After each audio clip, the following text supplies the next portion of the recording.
So I don't know if you can hear me. Jez has told me there's an issue with the MAF, which we swapped out because I brought a spare, which was good. And there was an issue with the knock wiring, so kindly he's showed me how to sort that out. He's lent me a tool, we got that sorted out. Basically there's a bit of wiring which runs under the inlet manifold, which kind of shorts out.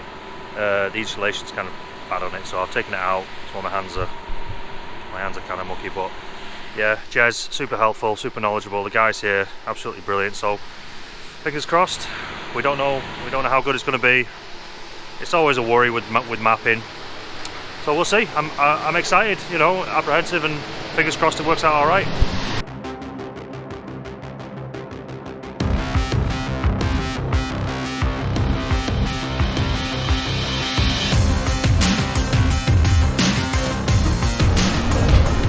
Alrighty then, so I'm on my way to Horsham Developments. They're going to map the pink V6 Turbo today. It was a late one last night, trying to get everything ready. I've got customers chewing my bollocks off, so I'm working crazy hours at the moment, but it's the first round of the UKDC Championship in a week. Yeah, a week today. So I'll get a couple of cars ready. My new pro car, the AMG 350, the V8 350Z isn't ready. There's just parts we're waiting on and things like that. So I do have a backup car, which is my V6 Turbo,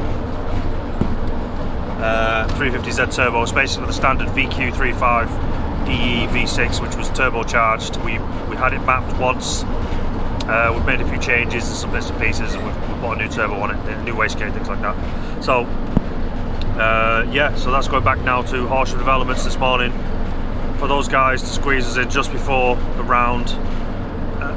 There's a reason I'm driving to the other side of the country to Horsham Developments, is I think they're fucking brilliant. For Nissans, I've used them for the SR, for Nistune, for the Horsham boards. As far as I'm concerned, if it's a Nissan, there's just nowhere else to go. This is like the best part of a 4-hour drive for me. So yeah, we're going to do that. It's on. It's a VQ35. You're going to see it in the video. The car's fucking badass. Full build from Firefly Speedshop. Cage, Kevlar body, massive Funo lock kit, amazing Corbo seats. Yeah, it's got some trig bits on it. So yeah, I'm going to give you a rundown of the car when we get there. I'm going to see out the dyno. I made a couple of alterations to the car for the mapping, which Jez at Horsham Developments told me to do, so we did that. And we're going to see what's going on there. We're going to see what's going on there today. I'm not after massive power out of the car.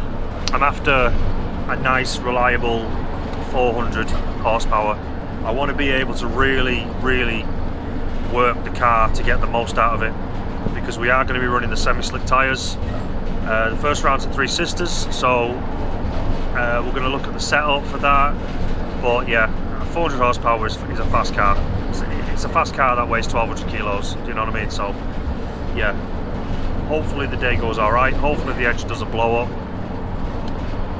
We'll just see. We'll see what happens. But yeah, Jez hasn't seen the car since it was turbocharged. We turbocharged it as a factory road car that was basically a barn find or a yard find.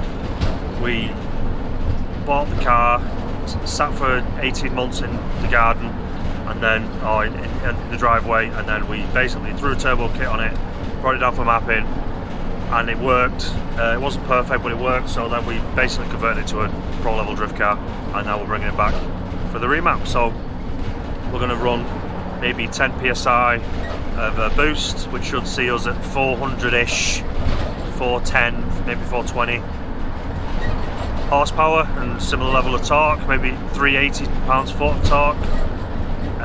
Yeah, so yeah, we'll see how we get on. Sorry I'm late, Jez. Fucking Birmingham was murder. Oh, tired. It's not what it's cracked up to be, this shit, you know. In a quarter of a mile, turn left.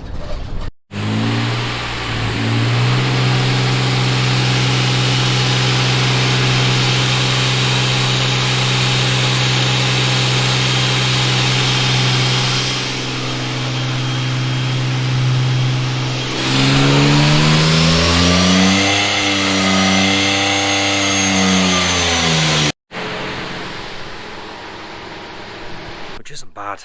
You know, 383 horsepower is it's a fast car in you know, in real life, but on a drift car it's just not enough to be super competitive. But it's a backup car, so, and it is lightweight, so we'll see. He's going to have a little bit of a play around with it, try and make it safe. We might look at turning the boost up. It's not a case of the car won't run the boost or it won't run the power. We just want to protect the engine. So I think 380, 400 is where we're going to be. Fingers crossed.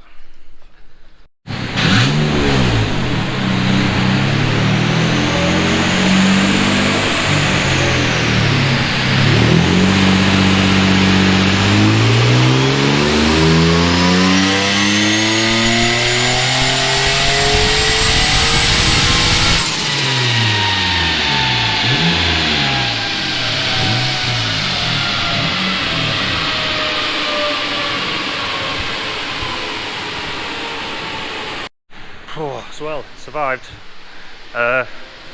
We've had a couple of little issues. The alternator belt came off, or should I say the tensioner pulley. For some reason, the bearings all right, but the nuts backed itself off. So either the belt was a little loose or something like that. It's hit the limiter, spat the belt off.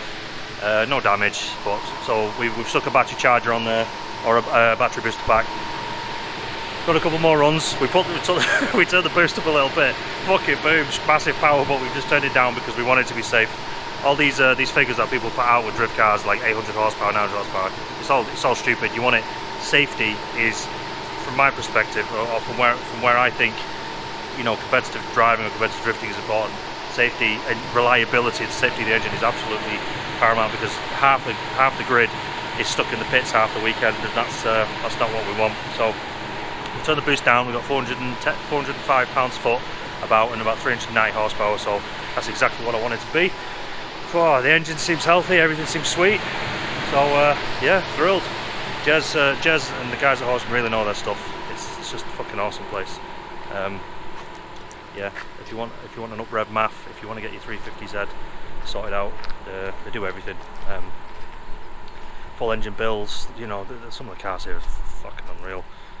So it's nice for him to get my ropey VQ practice car, VQ backup car out. So yeah, we're going to get it off the dyno and get it loaded up, go home, and then I've got another 28 cars to build before the end of the week.